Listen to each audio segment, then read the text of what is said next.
La jeunesse de Harriet Olson avant Walnut Grove. Harriet Elizabeth Pembroke naît en 1845 dans une famille bourgeoise de Boston, fille unique d'un marchand de tissus prospère et d'une mère obsédée par les convenances sociales. Dès son plus jeune âge, elle grandit dans un univers où l'apparence prime sur la substance, où chaque geste, chaque mot doit refléter le statut social de la famille. Sa mère, Margaret Pembroke, ancienne institutrice reconvertie en dame de la haute société, lui inculque l'importance du rang et de la respectabilité. Le magasin de son père, situé sur Washington Street, attire la clientèle aisée de Boston. Harriet passe des heures dans l'arrière-boutique observant les dames élégantes qui viennent choisir leurs étoffes. Elle développe très tôt un goût prononcé pour les belles choses et une fascination pour les codes sociaux. Mais elle remarque aussi comment son père s'incline devant les clients fortunés, comment ils changent de ton selon leur fortune apparente. Cette leçon marque profondément la jeune fille. À 15 ans, Harriet fréquente l'académie pour jeunes filles de Beacon Hill. Intelligente mais capricieuse, elle excelle dans les matières qui flattent son ego. Histoire de l'art, littérature française, bonnes manières.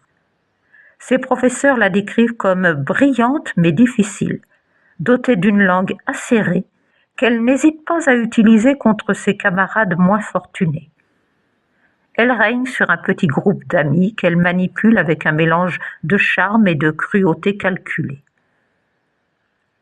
C'est lors d'un bal de charité organisé par l'église épiscopalienne en 1863 qu'Harriet rencontre Nels Olson.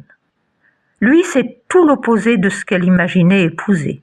Fils d'immigrants norvégiens, Nels travaille comme commis dans une épicerie fine du quartier. Il n'a ni fortune ni prestance, mais quelque chose en lui intrigue la jeune femme.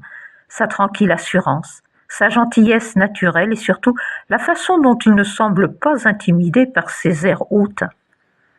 Nels, de son côté, voit en Harriet une beauté sophistiquée qui tranche avec les filles simples de son milieu.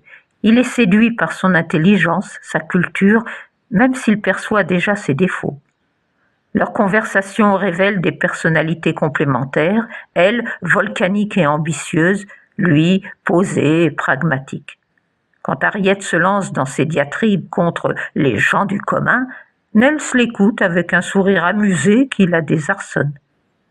Leur fiançailles scandalise la famille Pembroke. Margaret Pembroke fait une crise de nerfs spectaculaire, accusant sa fille de s'encanailler. Le père, plus pragmatique, finit par accepter quand il découvre que Nels possède de solides économies et des projets d'expansion commerciale. Le mariage a lieu en 1864 dans une atmosphère tendue.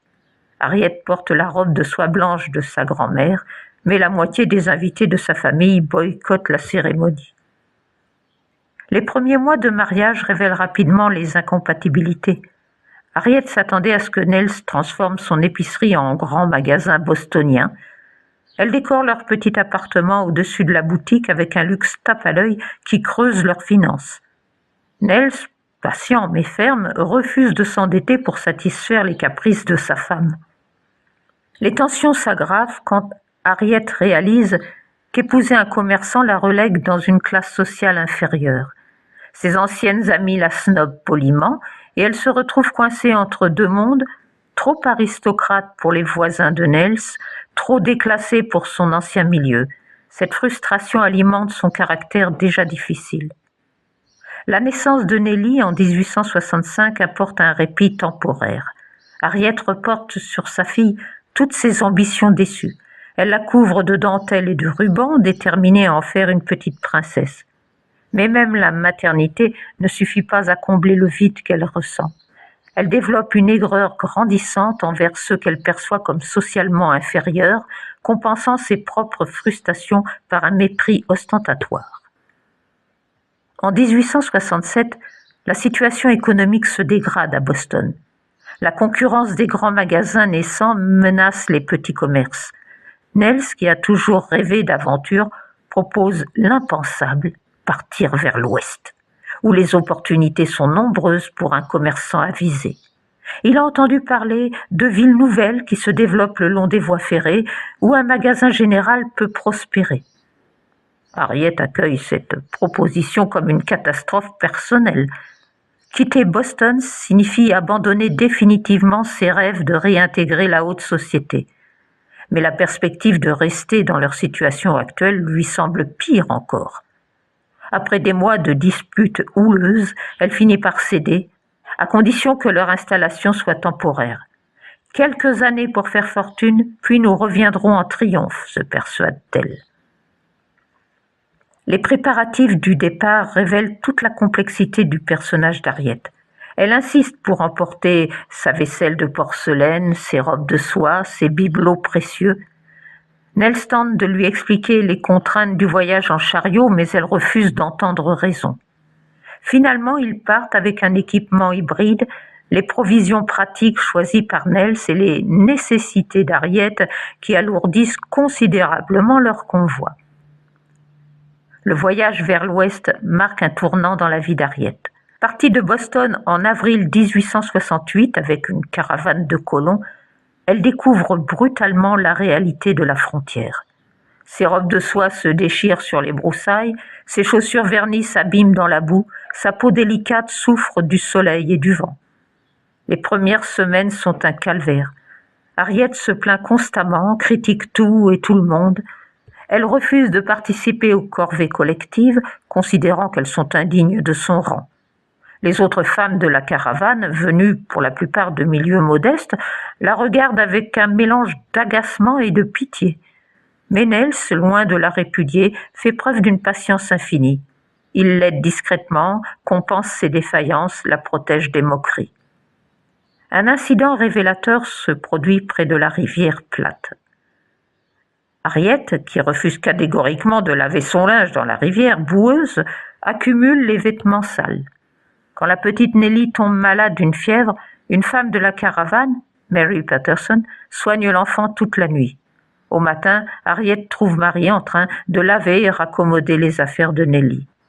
Cette gentillesse désintéressée la bouleverse et pour la première fois, elle éprouve quelque chose qui ressemble à de la honte. Le voyage révèle progressivement les qualités cachées d'Harriet. Quand la caravane est attaquée par des bandits près de Fort Kearney, elle fait preuve d'un courage inattendu, aidant à soigner les blessés malgré sa répugnance pour le sang. Quand les provisions s'amenuisent, elle apprend à économiser, à cuisiner avec les moyens du bord. Mais ces moments de grâce restent rares et elle retombe vite dans ses travers. Ce qui intrigue les autres voyageurs, c'est la relation entre Harriet et Nels. Malgré les caprices incessants de sa femme, il ne se départit jamais de sa bienveillance. Il semble voir en elle quelque chose que les autres ne perçoivent pas. Un soir, autour du feu de camp, il confie au chef de caravane « Harriet a grandi dans une cage dorée. Elle se débat encore contre les barreaux, mais elle apprend la liberté. » Effectivement, sous les couches de vernis social, Nels aperçut dans Harriet une vulnérabilité qu'elle cache sous son arrogance. Il comprend que ses comportements difficiles masquent une peur profonde, celle de n'être aimée que pour son statut social. En l'épousant malgré les différences de classe, il lui a offert ce qu'elle cherchait inconsciemment, un amour inconditionnel. Après 6 mois de voyage éprouvant, la famille Olson arrive à Walnut Grove en octobre 1868. La petite ville, encore embryonnaire, ne compte qu'une poignée de bâtiments autour de la voie ferrée. Harriet découvre avec horreur que leur magasin sera d'abord une simple baraque en planches, avec des caisses pour comptoir et des sacs de farine en guise de siège. Mais Nels voit déjà l'avenir. La ville va grandir, les fermiers s'installer et leur commerce prospérer. Il a raison. En quelques années, grâce à son sens des affaires et à sa réputation d'honnêteté, le magasin Olson devient le cœur commercial de Walnut Grove. Harriet, malgré elle, contribue à ce succès. Son obsession de l'apparence pousse Nels à soigner la présentation de leurs marchandises, à offrir des produits de qualité que les autres commerces négligent. Paradoxalement, c'est dans cette petite ville de frontière qu'Harriet retrouve une forme de statut social. Femme du principal commerçant, elle devient automatiquement une notabilité locale. Mais au lieu de l'apaiser, cette position réveille ses anciens démons. Elle se comporte comme une aristocrate en exil, méprisant les habitants qu'elle considère comme des rustres. Ce passé explique largement le comportement d'Harriet Olson que connaîtront les habitants de Walnut Grove. Sa mesquinerie envers les familles modestes, comme les Ingalls, vient de sa propre insécurité sociale. Ses tentatives constantes de dominer les conversations et les décisions communautaires reflètent son besoin maladif de reconnaissance. Sa surprotection de Nellie reproduit l'éducation rigide qu'elle a reçue. Mais ce passé éclaire aussi la patience de Nels. Il a vu Harriet vulnérable, il connaît ses blessures secrètes, il sait que, sous la carapace acariâtre, se cache une femme qui a sacrifié ses rêves de jeunesse pour le suivre dans l'aventure. Leur mariage tient parce qu'il repose sur une compréhension mutuelle. Elle lui apporte une forme de raffinement et d'ambition, il lui offre la stabilité et l'acceptation qu'elle n'a jamais trouvée ailleurs. Ainsi, quand Harriet Olson débarque à Walnut Grove avec ses grands airs et ses prétentions, elle porte en elle toute l'histoire d'une jeune fille de bonne famille qui a choisi l'amour plutôt que la conformité sociale, mais qui n'a jamais tout à fait digéré ce choix. Son caractère difficile n'est pas seulement de la méchanceté gratuite, c'est le résultat d'une vie de compromis et de frustration, tempérée par la présence rassurante d'un homme qui l'aime telle qu'elle est, avec ses qualités et ses immenses défauts.